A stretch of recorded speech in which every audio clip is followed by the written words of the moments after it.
Ղարաբաղի հարցը հենց իր էության մեջ թոկի ձևով Հայաստանի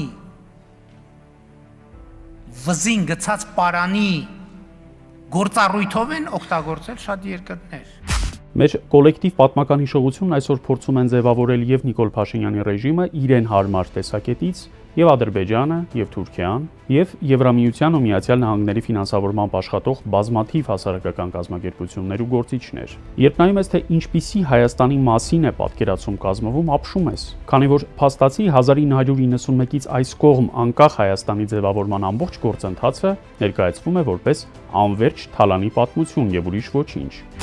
Այսօրվա մարտահրավերներին միանշանակ պարզ պատասխան չկա, միակ տարբերակը պայքարելն է, անընդհատ խոսելը, հիշեցնելը, քննարկելը։ Այնպես չէ, որ մեր անցյալում, մեր պատմության մեջ վերանայման կարիք ունեցող ինչ-որ փուլեր եւ իրադարձություններ չկան։ Եթե մենք ունենայինք նորմալ ակադեմիական միջավայր, որտեղ ընդունված լիներ կառուցողական քննադատությունը, մարդիկ աշխատություններ գրեին, գրախոսեին իրար, ոչ թե այսօրվա պես գրաքննեին եւ ինքնագրաքննեին, կլիներ բանավեճ, ինչ-որ խոսույթ։ Դա անընդհատ կկատարելագործեր մեր պատկերացումներն իրականության մասին, ինչ-որ նոր փաստեր առաջ կբերեր, նոր բացահայտումներ կլինեին։ Այդպիսի աշխատանք առաջ էլ շատ չկար, ու վերջին 30 տարվա Հայաստանի պատմությունը բավականին վատ է ուսումնասիրված։ Այդ ամբողջ պատմությունը մեր բոլորի աչքի առաջ է եղել եւ մեզ համար վառ ու թարմ են հիշողությունները։ Օրինակ, շատերը բավական վառ հիշում են առաջին Արցախյան պատերազմը, բայց երբ խոսում ես այսօրվա 20-25 տարեկանների հետ, իրենց համար դա լրիվ միֆականացված շրջան է։ Մեզ թվում է, թե մարդկանց պատկերացումները պետք է ձևավորվեին հեռուստատեսությունից կամ գրքերից, բայց ընդամենը վառ կարծրատիպային ինչ-որ դրվագներ են։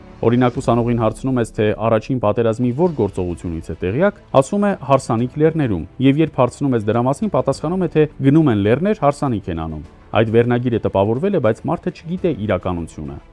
Մենք գտնում ենք օտարի մեր հասարակության շահերին թշնամու լծի տակ, դա թշնամու լուծա։ Ինչ է զարվում։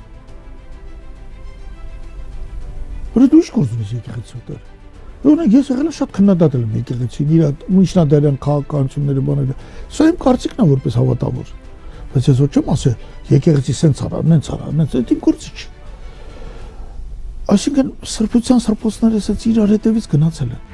Առաջնահերթորեն շատ մեծ պատասխանատվություն ունի ցանկացած հիշող, կրթված, բանիմաց մարդ, որը կարող է մտքերը ձևակերպել եւ խոսել, ել չասած մասնագետները։ Այսօր շատ քիչ են պատմաբանները հանրային դաշտում։ Քաղաքագետներ կարծես թե կան, բայց եթե հարցնես քաղաքագիտական գիրք երբ է գրվել կամ Հայաստանի նորագույն պատմության մասին վերջին գիրքը որն է, պատասխան չկա։ Ինչ որ մարդիկ ինչ որ բաներ գրում են, այդ գրքերը կարդում են 200 կամ 300 հոգի։ Սովորաբար այն նույն մարդիկ են, որոնք գալիս են այդ գրքի շնորհանդեսին ու նույնիսկ չգիտես այդ գիրքը վերցրին, տարան, կարդացին թե ոչ։ Դժվար է հիշել 1991-ից այս կողմ ամբողջ շրջանի մասին գոնե 3 գիրք գրվել է թե ոչ։ Պետական բուհերից այլախոհ դասախոսների մեծագույն մասը հեռացված է։ Օրինակ, Բրյուսովի անվան լեզվաբանական համալսարանից հեռացվեցին ընդգծված ընդդիմադիր հայացքներով մի քանի դասախոս՝ Ցոլակ Ակոպյան, Սուրեն Սարգսյան, Լիլիթ Գալստյան, Տիգրան Թորոսյան։ Ակնհայտ է, որ ակադեմիան վերածել են իշխանության հլու հնազանդ ինստիտուտի։ Այս գործընթացը նոր չի սկսվել։ Դասախոսներին եւ ակտիվ ուսանողներին հետապնդելը կար անգամ մինչեւ 2020 թվականը,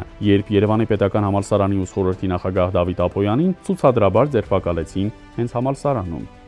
Եթե դուք ինքներդ պիղծ եք, կներեք էլի ոչ մի բանի ձեռ մի տվեք, դուք չեք կարող պղծությունից ազատեք ինքներդ պիղծ լինելու։ Թողեք, հեռու մնացեք, որովհետև այս ամեն ինչը տանում է մեր ժողովրդի պառակտման։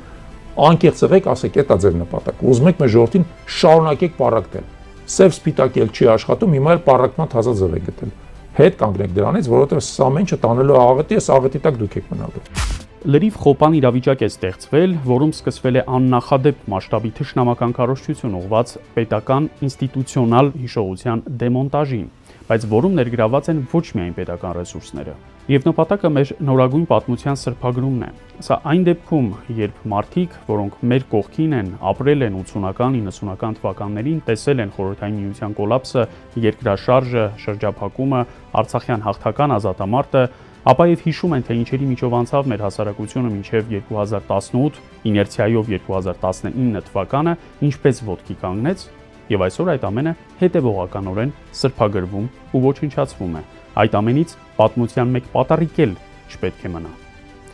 Որոշիր, հարգելի քաղաքացի, թե որ երեսն է ճիշտ։